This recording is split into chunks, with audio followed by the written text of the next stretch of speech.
Praise Jesus. May the Lord Jesus Christ bless you. Open your spiritual eyes today and bless you. Take a moment to get your Bibles and listen to this wonderful message by Lord Jesus Christ, the Only Hope program that is going to change your lives forever. Watch with faith and expectation, you'll be blessed. All glory be to Jesus. எல்லா மகிமையும் ஆண்டவராகிய இயேசு கிறிஸ்து ஒருவருக்கே.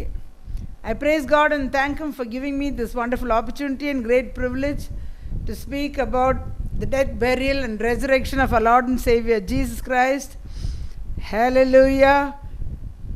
In this first spring feast season, இந்த முதலாவது உஷ்ணகால பண்டிகை, கர்த்தருடைய பண்டிகை இல்லை ஆண்டவராகிய இயேசு கிறிஸ்துவோட மரண அடக்க உயிர்த்தெழுதலை பற்றி தொடர்ந்து உங்களோடு பேசும்படிக்கு கர்த்தர் கொடுத்த மகா பெரிய பாக்கியத்துக்கும் ஸ்லாக்கியத்துக்கும் நன்றியோடு அவரை துதிக்கிறேன்.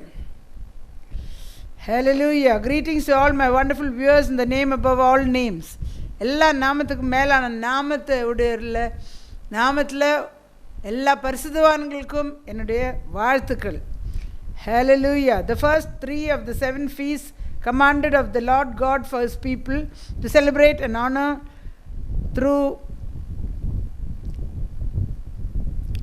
Him through Hallelujah. It's called the Feast of Passover or Death, Burial and Resurrection of our Lord and Savior Jesus Christ. 7 பண்டிகைகள் இஸ்ரேல் ஜனங்களுக்கு கொண்டாட வேண்டும் என்று கர்த்தர் கொடுத்திருந்தார்கள்.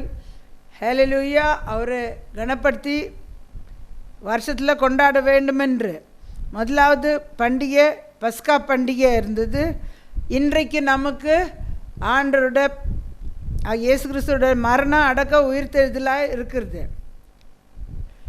Hallelujah. The next 20 minutes, the resurrection power of God that brought up the dead body of the Lord Jesus Christ, hallelujah, alive from the grave, is going to resurrect each one of you today. அடுத்த 20 நிமிஷத்தில் மரணத்திலேருந்து ஹல்லேலூயா கர்த்தராகிய இயேசு கிறிஸ்துவோட மரித்த சரீரத்தை உயிரோடு எழுப்பின உயிர்த்தெழுந்த வல்லமை இன்றைக்கு உங்கள் ஒருத்தர் மேலே இறங்கி வந்து உங்களை உயிர்ப்பிக்க போகிறார். If you need prayer, call that number on the screen. உங்களுக்கு ஜெபம் தேவைப்பட்டால் அந்த டெலிஃபோன் நம்பரை கூப்பிடுங்கள். The same power will bring a breakthrough for whatever situation you are in today. அதே வல்லமை நீங்கள் எப்பேற்பட்ட சூழ்நிலையில் இருந்தால் கூட உங்களுக்கு விடுதலையின் வாசல் கொண்டு வந்து கொடுக்கும். Shall we constrain Him to come? அவரை வருந்தி அழைப்போம்மா. Victory in Jesus, my Savior forever. He sought me and bought me with His redeeming blood. He loved me ere I knew Him, and all my love is due Him. He plunged me to victory beneath the cleansing flood. Hallelujah. In Romans 8:11 we read, "But if the spirit of Him that raised up Jesus from the dead live in you, He that raised up Christ from the dead shall also quicken your mortal bodies by His Spirit that dwelleth in you." ரோமர் எழுதின நிருபம் 8ஆம் அதிகாரம் 11ஆம் வசனத்திலே நாம் வாசிக்கிறோம், அன்றியும் இயேசுவை மரித்தோரிலிருந்து எழுப்பின அவருடைய ஆவி உங்களில் வாசமாய் இருந்தால், கிறிஸ்துவை மரித்தோரிலிருந்து எழுப்பினவர் உங்களில் வாசமாயிருக்கிற தம்முடைய ஆவியினாலே சாவுக்கு ஏதுவான உங்கள் சரீரங்களையும் உயிர்ப்பிப்பார். Hallelujah.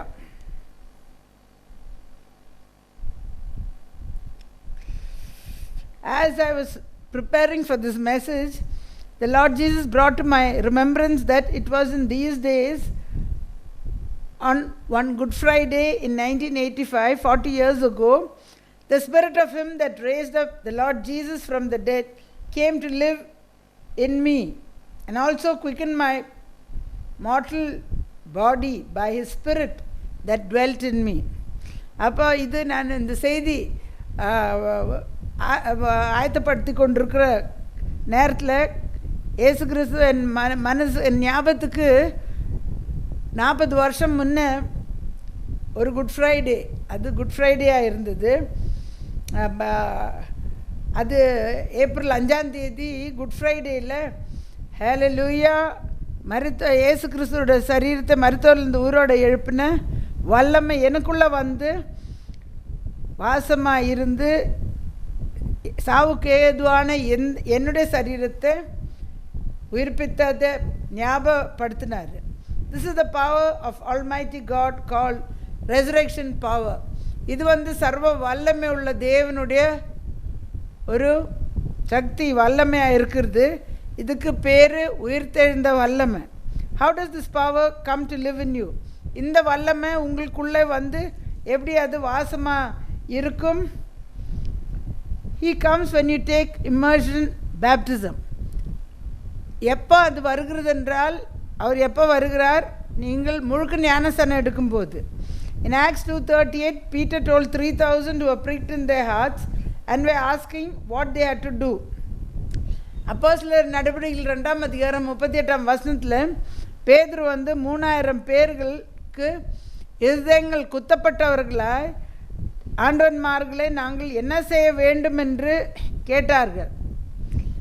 He said, repent and be baptized every one of you in the name of Jesus Christ for the remission of your sins and you will receive the gift of the Holy Spirit. அப்பொழுது அந்த ஜனங்களை நோக்கி, நீங்கள் எல்லாரும் மனம் திரும்பி இயேசு கிறிஸ்து நாமத்தில் பாவ மன்னிப்புக்கென்று ஞானஸ்நானம் பெற்றுக்கொள்ளுங்கள், அப்பொழுது உங்களுக்கு பரிசுத்தாவின் வரத்தை பெறுவீர்கள். In Romans chapter 6 verse 4 we read, we are buried with him by baptism into death, that like as Christ was raised up from the dead by the glory of the Father, even so we also must walk in newness of life. ரோமருக்கு எழுதின நிருபம் 6ஆம் அதிகாரம் 4ஆம் வசனத்தில் கூட வாசிக்கிறோம், மேலும் பிதாவின் மகிமையினாலே கிறிஸ்து மரித்தோரிலிருந்து எழுப்பப்பட்டது போல் நாமும் புதிதான ஜீவனு உள்ளவர்களாய் நடந்து கொள்ளும்படிக்கு அவருடைய மரணத்துக்குள்ளாக்கும் ஞானஸ்நானத்தினாலே கிறிஸ்து உடனே கூட அடக்கம் பண்ணப்பட்டோம். Hallelujah. Today when we take immersion baptism in the name of Jesus Christ, we are being buried with him into his death. இன்றைக்கு நாம் இயேசு கிறிஸ்து நாமத்தில் முழுக்க ஞானஸ்நானம் எடுக்கும்போது அவருடைய மரணத்துக்குள்ளே நாம் அடக்கம் பண்ணப்படுகிறோம். Then what happens is what we read in Romans 8 verse 11. அப்பொழுது என்ன சம்பவிக்கிறது என்றால், இப்போ ரோமர் 8:11 வாசித்ததை நடக்கிறது பார்க்குறோம். The glorious resurrection power of the Father which brought out the dead body of Jesus Christ will also revive our mortal bodies to walk in the newness of life.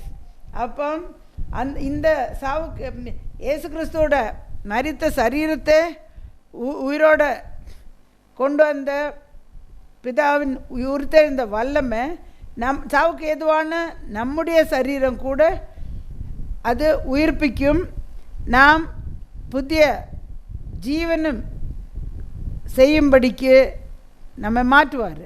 In this 4th month, whatever situation you are in, there is breakthrough for you. இந்த 4ஆம் மாதத்தில் எப்பேற்பட்ட சூழ்நிலை நீங்கள் இருந்தால் கூட உங்களுக்கு விடுதலை உண்டு. April is the month of Abib for God's people in his calendar. கர்த்தருடைய ஜனங்களுக்கு ஏப்ரல் மாதம் ஆபிப் மாதம் அவர்களுடைய கேலண்டரில் இருக்குது. It was the month the Lord God of Israel came down listening to their groanings of the groanings of a people and opened doors of mighty deliverance, healings and prosperity in 3 major areas. இந்த மாதத்தில் இஸ்ரவேல் தேவனாகிய கர்த்தர் வந்து தன்னுடைய ஜனங்களுடைய பெருமூச்சை கேட்டு இறங்கி வந்து 3 பகுதியில் அவருடைய ஜனங்களுக்கு விடுதலையின் வாசல் திறந்ததை பார்க்குறோம். அடிமை தினத்திலேருந்து விடுதலை, சுகம், முழு சுகம் கொடுத்தார்கள். பிறகு ஐஸ்வர்யத்தை, ஆசீர்வாதத்தை கொடுத்தார். முக்கியமான 3 பகுதியில் ஒரு பெரிய விடுதலையின் வாசல் கர்த்தர் திறந்தார். In Exodus 2 verse 24 and 25, and God heard their groanings, and God remembered his covenant with Abraham, Isaac and Jacob. God looked upon the children of Israel and had respect unto them. அப்போ யாத்ராகமம் 2ஆம் அதிகாரம் 25, 24, 25. தேவன் அவர்கள் பெருமூச்சை கேட்டு தாம் ஆபிரகாமோடும் ஈசாக்கோடும் யாக்கோபோடும் செய்த உடன்படிக்கையை நினைவு கூர்ந்தார். தேவன் இஸ்ரவேல் புத்திரர்களை கண்ணோக்கி நார். தேவன் அவர்களை நினைத்தருளினார். Hallelujah. God remembered them. Today same God will remember you too. தேவன் அவர்களை நினைவு கூர்ந்தார். இன்றைக்கு நீங்கள் எப்பேற்பட்ட பிரச்சனையில் இருந்தால் கூட உங்களையும் நினைவு கூறுகிறார். Today wherever you are and crying out in hard bondage, God can hear you and wants to deliver you in this month of Abib, as God had appointed it for that very purpose.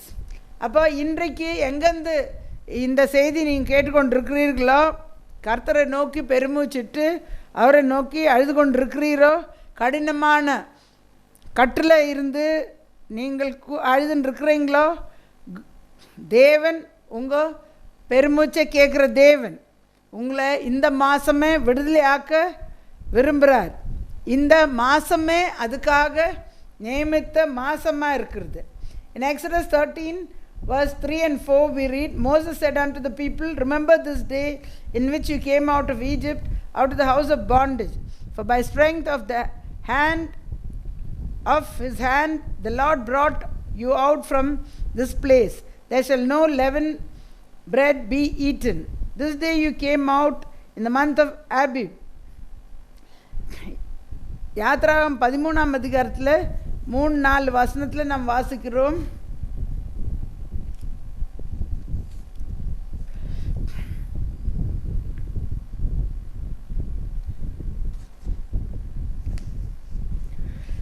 அப்பொழுது மோசே ஜனங்களை நோக்கி, நீங்கள் அடிமைதன வீடாகிய எகிப்திலிருந்து புறப்பட்டு இந்த நாளை நினையுங்கள். கர்த்தர் பலத்த கையினாலும் உங்களை அவ்விதத்திலிருந்து புறப்பட பண்ணினார். ஆகையால் நீங்கள் புளித்த அப்பம் புசிக்க வேண்டாம். ஆபிப் மாதத்தின் இந்த நாளிலே நீங்கள் புறப்பட்டீர்கள். Hallelujah. This leaven is compared to sin in the Old Testament. பழைய ஏற்பாட்டில் புளிப்பு வந்து பாவத்துக்கு ஒப்பாக பேசப்படுகிறது. In 1 Corinthians 5 verse 7 and 8, Apostle Paul writes, purge out the old leaven that you may be a new lump, as you are unleavened. For even Christ, a Passover, is sacrificed for us. 1 கொரிந்தியரில் நாம் வாசிக்கிறோம் 5ஆம் அதிகாரம் 7-8. 1 கொரிந்தியர் 5ஆம் அதிகாரம் 7-8 வாசிக்கிறோம். ஆகையால் நீங்கள் பிழைப்பில்லாத அவர்களாய் இருக்கிறபடியே புதிதாய் பிசைந்த மாவாய் இருக்கும்படிக்கு பழைய புளித்த மாவை புறம்பே கழித்து போடுங்கள். ஏனெனில் நம்முடைய பஸ்காவாகிய கிறிஸ்து நமக்காய் பலி இடப்பட்டிருக்கிறாரே. Hallelujah. Let us keep the feast not with old leaven, neither with the leaven of malice and wickedness, but with the unleavened bread of sincerity and truth. ஆகையால் பழைய புளித்த மாவோடே அல்ல, துர்குணம் பொல்லாப்பு என்றும் புளித்த மாவோடும் அல்ல, துப்புரவா உண்மை என்றும் புளிப்பில்லாத அப்பத்தோடே பண்டிகையை ஆசரிக்க கடவும். Whatever sort of bondage you are in, sickness, disease or prosperity or poverty, you are in today, there is deliverance for you in this 4th month.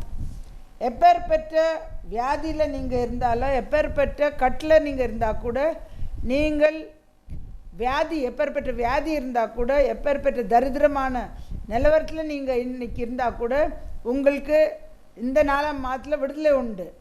First thing you have to do is get rid of sin of any form from your life. முதலாவது நீங்கள் செய்ய வேண்டியது என்னவென்றால், எப்பேற்பட்ட பாவமாக இருந்தாலும் நீங்கள் உங்கள் வாழ்க்கையிலேருந்து அது வெளியாக்க வேண்டும். You have to purge out the old leaven in this month and become a new lump. And this 4th month can be one for your breakthrough as the Israelites received. அப்போ இஸ்ரேல் ஜனங்க இந்த 4ஆம் மாதத்தில் எவ்வளோ பெரிய விடுதலை பெற்றுக்கொண்டார்களோ, நீங்கள் புளிப்பை வெளியாக்கி ஒரு புதிய பெசந்த மாவா மாறும்படிக்கு இந்த மாதத்தில் நீங்கள் செய்யும்போது, ஆண்டவருக்கு ஒப்பு கொடுக்கும்போது, இஸ்ரேல் ஜனங்களுக்கு 4ஆம் மாதத்தில் எப்படி விடுதலை பெற்றுக்கொண்டார்களோ உங்களுக்கும் நிச்சயமாக விடுதலை பெற்றுக்கொள்ள முடியும். When they obeyed the commands that the Lord God spoke through Moses his servant, அவர்கள் என்ன செய்தார்கள்? தேவனாகிய கர்த்தர் தன்னுடைய ஊழியக்காரர் ஆகிய மோசே மூலியமாக பேசின கட்டளை பிரகாரம் அவர்கள் கீழ்ப்படிஞ்சு செய்தபடியால் அப்பேற்பட்ட விடுதலை பெற்றுக்கொண்டார்கள். God's people must find out what is important to their God and do it. முதலாவது கர்த்தருடைய ஜனங்க செய்ய வேண்டியது என்னவென்றால், தங்களுடைய தேவனுக்கு என்ன முக்கியம் என்று அறிந்து அதை அப்படியே செய்ய வேண்டும். All the blessings the Lord God gave his people for 12 months of the year was based on how they celebrated and honored him in the 3 major feasts of the Lord. 12 மாதத்தின் ஆசீர்வாதம் கூட கர்த்தருடைய ஜனங்களுக்கு எது சம்பந்தப்பட்டு வருகிறது என்றால், 7 பண்டிகைகளை வருஷத்தில் கொண்டாட வேண்டும் என்று கர்த்தருடைய பண்டிகைகள் அது 3 பிரிச்சிருக்கிறார்கள். அதில் எப்படி தங்கள் தேவனை கொண்டாடினார்களோ, எப்படி கனப்படுத்தினார்களோ, அப்பேற்பட்ட ஆசீர்வாதங்கள் பெற்றுக்கொண்டார்கள்.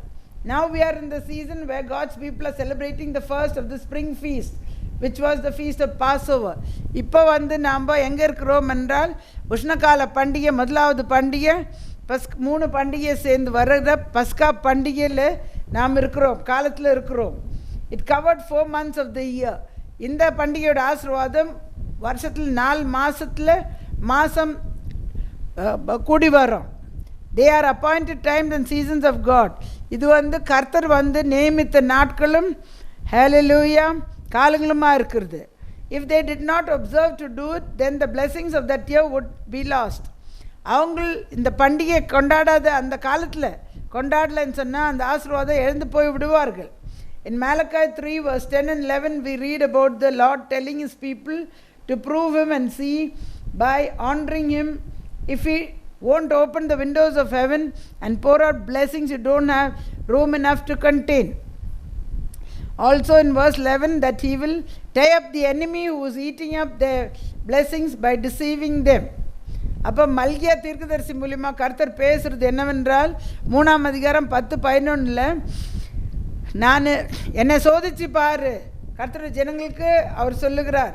மல்கியா தீர்க்கதரிசி மூலம் என்னை சோதிச்சு பாரு, நான் ஹalleluya நீங்கள் எனக்கு கீழ்ப்படிந்து சொல்கிற மாதிரி செய்தால் வானத்தின் பலகனியை திறந்து இடம் கொள்ளாமல் மட்டும் ஆசீர்வாதத்தை வருஷிக்க செய்வேனா இல்லையா என்று என்னை சோதிச்சு பாரு, உனக்கு போடுறதுக்கு இடம் இல்லாதபடிக்கு நான் உன்னை ஆசீர்வதிப்பேன்னு சொல்லுகிறார். 11ஆம் வசனத்தில் என்ன சொல்லுகிறார்? சத்ரு உங்கள் கர்த்தருடைய ஜனங்களுடைய ஆசீர்வாதத்தை முழுக்க ஏமாற்றி சாப்பிட்டு கொண்டு இருக்கிறான். அப்போ அந்த கர்த்தருடைய ஜனங்களோட ஆசீர்வாதத்தை சாப்பிட்டு கொண்டு இருக்கிற சத்ருவை கர்த்தரே கட்டி வைப்பார். This sort of blessings are not all the time but only in festival seasons. இப்பேற்பட்ட ஆசீர்வாதங்க எப்போ அது கிடைக்காது, அது வந்து பண்டிகை நாட்களில் தான். When we celebrate and honor the Lord, there is open heavens and His presence is very close to His people. அவரை கொண்டாடி அவரை நாம் மகிமைப்படுத்தும் போது பண்டிகை நாட்களில் திறந்த வானம் உண்டு. அவருடைய பிரசன்னம் கர்த்தருடைய ஜனங்கள் அருகிலேயே வருகிறார். In the book of Numbers chapter 9 we read about some people who could not keep the Passover at the appointed time because they were defiled by a dead body of a man. என்னாகமம் 9ஆம் அதிகாரத்தில் நாம் வந்து ஒரு சில ஜனங்களுக்கு மரணத்தினால தீட்டுப்பட்டு பஸ்கா பண்டிகையை அந்த காலத்தில் கொண்டாட முடியாத போனது. If you see what happened in this case, they did not just settle down and say how sad it is that we are not able to celebrate the Lord this year, next year we will celebrate doubly. அப்போ அவர்கள் வந்து என்ன பண்ணல, உட்காந்துட்டு ஐயோ என்ன பண்ணுறது, இதனால நாங்கள் இந்த வருஷம் பஸ்கா பண்டிகை கொண்டாட முடியாத இருக்குதே, ஹல்லேலூயா, ஆனால் நாங்கள் இந்த வருஷம் போட்டோம், அடுத்த வருஷம் நாங்கள் இரட்டிப்பான வழியில் நாம் பஸ்காவை கொண்டாடுகிறோன்னு சொல்லிக்கொண்டு அவர்கள் உட்காரவே இல்லை. This is not what they did. அப்படி செய்யவே இல்லை. Straight away they came to Moses and Aaron on that day itself and confronted them about the matter. அவர்கள் என்ன பண்ணார்கள், இந்த பிரச்சனை ஆன உடனே மோசே ஆரோன் இடத்துல வந்து என்ன ஆனது, இப்படி நடக்கிறதே, அதுக்காக ஹல்லேலூயா, இதனால நாங்கள் எங்களால் பண்டிகை கொண்டாட முடியாத போகுதே, அதனால நீங்கள் எங்களுக்கு வேற ஒரு வழியை பண்ண வேண்டும், நாங்களும் கொண்டாட வேண்டும் என்று மோசே ஆரோன் இடத்துல வந்து அதை பற்றி பேசினார்கள். Because of the dead we are defiled from offering a Passover sacrifice at the appointed time. இதனால நாங்கள் தீட்டுனால பஸ்கா பலியை நாங்கள் செலுத்த முடியாத இருக்கிறது இந்த நியமித்த நாட்களில். We are not going to lose the blessings of this year because of that, Moses. You have to get an alternative for us to from the Lord. அப்போ மோசேன் இடத்துல இந்த வருஷத்தின் ஆசீர்வாதம் நாங்கள் இழந்து போக மாட்டோம், எங்களுக்கு நாங்களும் பஸ்கா பலியை செலுத்த வேண்டும், எங்களுக்கு வேறு வழியை கர்த்தர் இடத்துலேருந்து நீ எங்களுக்கு உண்டாக்க வேண்டும் என்று மோசே இடத்துல விடாதபடிக்கு விடாமுயற்சியாக போய் பேசினார்கள். Further, if we read, Moses inquired of the Lord and the Lord gave them also a chance the next month. தொடர்ந்து நம்ம என்ன பார்க்குறோம், மோசே போய் கர்த்தரிடத்தில் விசாரித்த போது அடுத்த மாதம் 14ஆம் தேதி இவர்களுக்கு பஸ்கா பலியை செலுத்த சந்தர்ப்பம் கொடுன்னு கர்த்தர் பேசினார். Just see how persistent they were in this matter. எவ்வளோ விடாமுயற்சியாக இந்த காரியத்தில் பண்டிகை கொண்டாடணும்னு இவர்கள் விடாதபடிக்கு தொடர்ந்து அதை பற்றி விசாரித்தார்கள். பாருங்க, today we see that the Lord Jesus Christ himself has become the Passover lamb and died that terrible death so that sinful man can have his sins washed in his blood and go to heaven. இன்றைக்கு நாம் பார்க்குறோம், கர்த்தராக இயேசு கிறிஸ்து தாமே வந்து பஸ்கா ஆட்டுக்குட்டியா நம்முடைய அந்த மாதிரி சித்திரவாதம் பண்ணி மரித்து நம்முடைய பாவங்களுக்காக, பாவம் செய்த மனுஷனுக்காக தன்னுடைய பாவத்தை அவருடைய ரத்தத்தில் கழுவி பரலோகத்துக்கு போகும்படிக்கு ஆண்டவரே பலியாயிருக்கிறாரே. ஹல்லேலூயா. How much zeal do you have to celebrate him in this season? இந்த காலகட்டத்தில் எவ்வளோ வைராக்கியம் உங்களுக்கு இருக்குது. நாம் தவறி போயிட்டோமே, இப்போ இந்த எங்களுக்கும் சந்தர்ப்பம் வேணும், அதுக்காக ஒரு முயற்சி செய்கிறீர்களா? He is saying, I died for you. What have you done for me? ஆண்டவர் என்ன சொல்லுகிறார், உங்களுக்காக நான் மரித்தேனே, எனக்காக நீ என்ன செய்தாய்? First of all, you have you got salvation. முதலாவது நீங்கள் பார்க்க வேண்டியது என்னவென்றால், ரட்சிப்பு நீங்கள் பெற்றுக்கொண்டிருக்கிறாயா? Otherwise you are going to spend eternity in hell fire. ரட்சிப்பு இப்பொழுது இந்த பூமியில் நீங்கள் பெற்றுக்கொள்ளாவிட்டால் நித்தியத்தை எரிகிற நரகத்தில் நீங்கள் செலவு செய்ய போகிறீர்கள். Some people say I too can go like the thief did on the cross. ஒரு சில ஜனங்க என்ன சொல்கிறார்கள், கள்ளன் எப்படி போனார்களோ ஞானசானம் எடுக்காத சிலுவையிலேருந்து நாங்களும் அப்படி போக போகிறோம். Today no chance for you to go like that. இன்றைக்கு இருக்கிற ஜனங்களுக்கு அந்த மாதிரி போகிறதுக்கு சந்தர்ப்பமே கிடையாது. ஒன்லி பை ஹalleluya washing your sins through immersion baptism in the name of Jesus Christ can you go to heaven. இன்றைக்கு நீங்கள் பரலோகத்துக்கு போகணுன்னு ஆசைப்பட்டால் நீங்கள் இயேசு கிறிஸ்து நாமத்தில் முழுக்க ஞானஸ்நானம் எடுத்து உங்கள் பாவங்கள் மன்னிப்புக்கு கழுவினாத்தான் பரலோகத்துக்கு போக முடியும். 1 Peter 3:21 talks about that. 1 Pedro 3:21 அதை பற்றி வாசிக்கிறோம். The like figure whereunto even baptism does now save us, not putting away the filth of the flesh, but the answer of a good conscience towards God by the resurrection of Jesus Christ.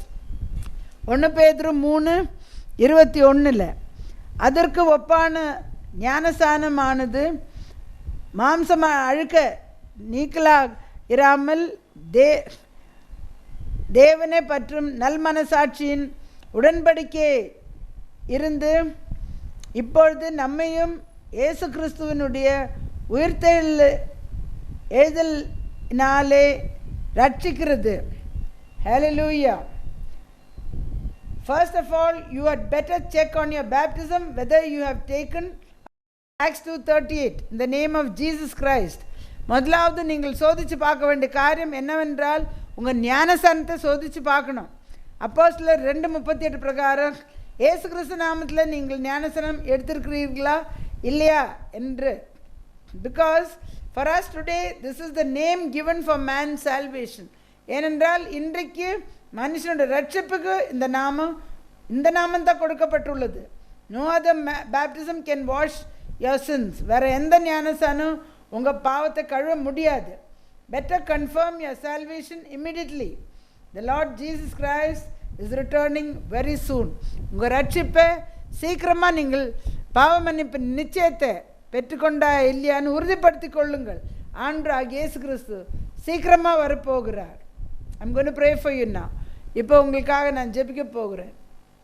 இஸ்ரவேலின் துதிகள் வாச செய்கிற மகா பரிசுத்த தேவனே, வானத்தை பூமியை உண்டாக்கி சர்வ சிருஷ்டிக்கும் ஹalleluya சிருஷ்டியை உண்டாக்குன சிருஷ்டி கர்த்தாவே, விண்ணை விட்டு மண்ணுக்கு மரண பரியந்தம் தம்மை தாழ்த்தினபடியால் மேலான நாமம் பெற்றவரே, ஷட்டா ராப ராபரி அண்டரே, கேட்டுக்கொண்டிருக்கிற எல்லார் மேலேயும் உயிர்த்தெழுந்த வல்லமை ஊற்றவன்மாவை ஜெபிக்கிறேன்.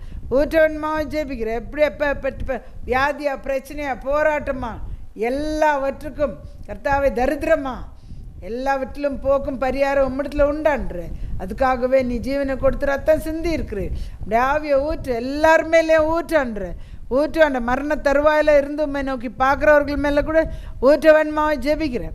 நீர் விடுதலை உம்மிடத்தில் உண்டான்ற. மனுஷனுக்கு செய்ய முடியாத அற்புதம் விடுதலை உம்மிடத்தில் உண்டு. இப்பொழுதும் பிள்ளைகள் கிருபை செய்ய வேணுமாவை ஜெபிக்கிறேன். ஆசீர்வதியும் வழி நடத்தும். எல்லா துதிகன மகிமை உமக்கே செலுத்துகிறோம். இயேசு கிறிஸ்துவின் விலையேற பெற்ற நாமத்தில் ஜெபிக்கிறேன் நல்ல பிதாவே. Dear Lord Jesus, I pray for each and everyone listening to this message in this feast of Passover season. I pray that you pour out your spirit, resurrection power on each and every one of them, Lord, who are expecting breakthroughs in these three major areas, Father, we spoke about today. Hallelujah.